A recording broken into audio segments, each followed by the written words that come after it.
August 19th, 1793, Water Street, Philadelphia. The air between Race and Arch Streets doesn't move. It sits heavy, thick with the smell of damaged coffee rotting on the docks, and fish left far too long in the unforgiving August heat. The sky is a blinding, dusty white. No rain has fallen in weeks. In the open barrels lining the alleys, the water sits perfectly still, breeding something no one can see. Dr. Benjamin Rush steps out of a house near the wharf, his hands noticeably shaking.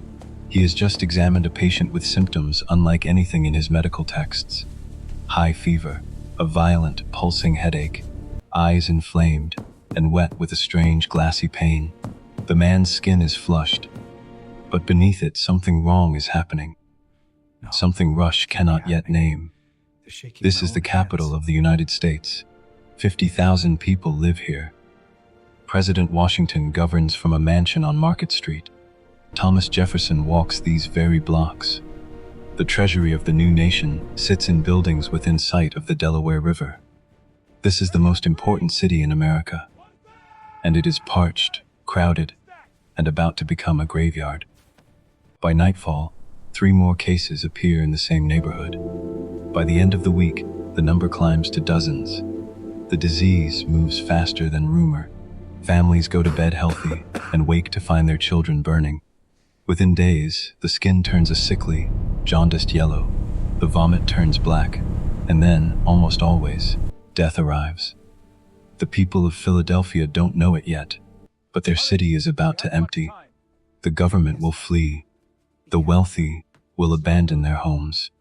The dead will pile up faster than they can be buried, and the bonds that hold a society together, the handshake, the visit, the care of family, will be severed by a terror so complete that parents will throw their own children into the street at the first sign of a headache. This isn't ancient history. This is 1793. The nation is only 10 years old, and its capital is about to face a test it cannot pass. Philadelphia in the summer of 1793 was not a city in decline. It was the absolute apex of the young republic. It was a thriving, crowded metropolis that had doubled in size since the Revolution. 50,000 people lived inside its compact grid, making it the largest city in North America. It was the temporary capital of the United States, the seat of federal power, while Washington, D.C. was still being carved out of Maryland swampland. The city was defined by its rivers.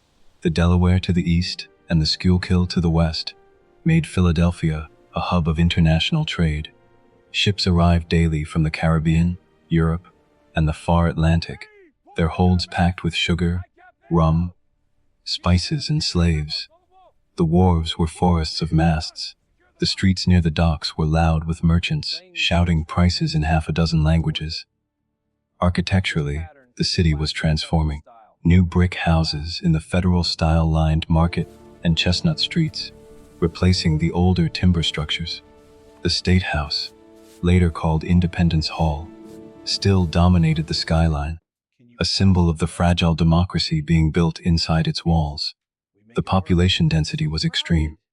Households averaged 6 people.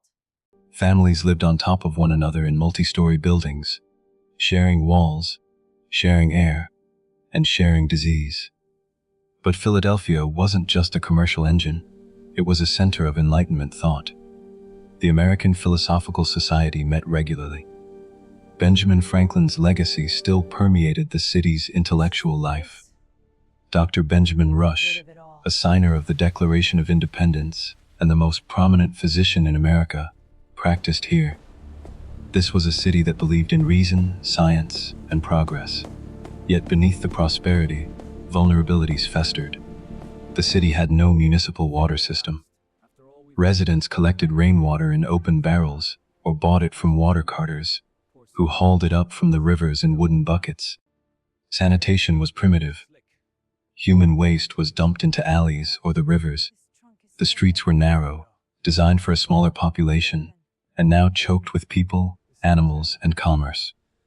The summer of 1793 was brutal. A drought gripped the city. The heat didn't break. The air hung motionless over the docks, trapping the stench of fish, tar and human sweat.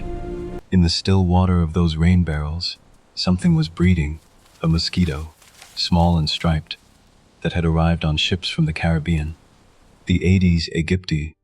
No one knew its name, no one knew what it carried. The trigger arrived by ship in late July and early August. Vessels from Saint-Domingue, modern-day Haiti, began docking at the Arch Street wharf. The island was in chaos. A slave rebellion had erupted into a full-scale revolution. French colonists were fleeing by the thousands, cramming onto any ship that would take them. They brought trunks of clothing, furniture, and servants. They also brought yellow fever. The first cases appeared among the refugees. A few deaths were noted, but not alarmed over. Fevers were common in port cities. Malaria, typhus, dysentery. These were expected hazards of urban life. But yellow fever was different. It moved with a speed that defied the logic of contagion. By mid-August, the disease had jumped from the refugee population to native Philadelphians. The cluster centered on Water Street, near the wharves. The area was working class, densely packed and filthy. The smell alone was notorious. Rotting cargo, standing water, open sewers. Dr. Rush, who had been called to treat several patients, recognized that this was not a typical fever. On August 19th, Rush made the diagnosis official. He sent letters to colleagues, describing a bilious remitting yellow fever, with symptoms more severe than anything he'd encountered. Other doctors resisted the diagnosis. Yellow fever had not appeared in Philadelphia in decades. Some argued it was just a bad outbreak of autumnal bilious fever, exaggerated by panic. But then, the bodies began to accumulate. The disease didn't discriminate. Rich and poor, black and white, young and old, all were susceptible. The progression of the illness was terrifying. It began with chills, then a spiking fever, and headaches so severe that patients screamed. There was pain in the back and limbs, nausea and vomiting. It's too much. On the third or fourth day, a deceptive remission would occur. The fever would drop. The patient would seem to recover. Families allowed themselves to hope. They smiled. They thanked God. But then, within hours, the fever would return. Worse than before. The skin turned yellow as the liver failed. The vomit turned black, thick with blood altered by stomach acid. Hemorrhages erupted from the nose, the gums, and the urinary tract. Delirium set in, then coma, then death. By the end of August, dozens were dying every week. The College of Physicians met and issued a public statement on August 27th. Their advice was blunt. Those who can leave should leave immediately. The evacuation of Philadelphia was not orderly. It was a panicked stampede. Out of a population of 50,000, an estimated 17 to 20,000 fled in a matter of weeks. They took what they could carry and ran. Carriages clogged the roads out of the city. Families abandoned homes with furniture still inside, doors left unlocked. Windows opened to the fetid air. The wealthy left first. President George Washington departed for Mount Vernon on September 10th. Thomas Jefferson left for Monticello. Alexander Hamilton and his wife contracted the fever, but fled as soon as they could walk. Henry Knox, the Secretary of War, was gone by early September. The federal government effectively dissolved. The doors of the Treasury were locked. The business of the nation stopped. The state and city governments crumbled next. Judges, clerks, and constables fled. The courts closed. The post office shut down. Mayor Matthew Clarkson was one of the few officials who stayed, but his power was limited. He had no police force, no sanitation workers, no apparatus of governance. He was leading a ghost town. The panic extended far beyond the city limits. Towns along the roads refused entry to Philadelphians. Guards were posted at bridges and crossroads. Hamilton and his wife, even as they were recovering, were turned away from inn after inn. The refugees were treated as plague carriers.